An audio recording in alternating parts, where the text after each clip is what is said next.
మృదుల కోసం మృదువైన bread pudding.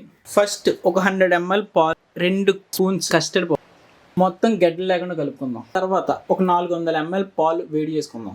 పాలు మంచిగా వేడెక్కాక ఒక 3 స్పూన్లు పంచదార, ఒక పొంగు వచ్చాక ఇందాక కలుపుకున్న కస్టర్డ్ పౌడర్ మిల్క్ వేసుకుందాం. కొంచెం థిక్గా అయ్యే వరకు వెయిట్ చేద్దాం.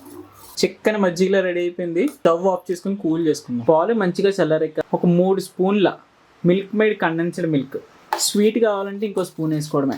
అది అలా కలిపేసుకొని పక్కన పెట్టుకుని బ్రెడ్ ముక్కలు ఈ 4 వైపులు తీసేసి బాక్స్లో పెట్టుకుంది. ఈ బ్రెడ్ ముక్కలన్నీ 3 బ్రెడ్ ముక్కలు వేసుకొని మన మిక్చర్ ఉంది కదా అది వేద్దాం.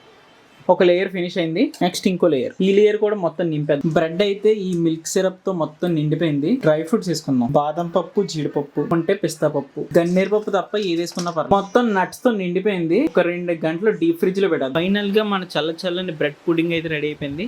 పైన కొన్ని రోజ్ పెటల్స్ కూడా వేసాను. బౌల్లో తీసుకొని తిందాం. పర్ఫెక్ట్ కట్ అయింది. బౌల్లో తీసుకున్నా. ఫస్ట్ స్పూన్ పెట్టుకుందాం.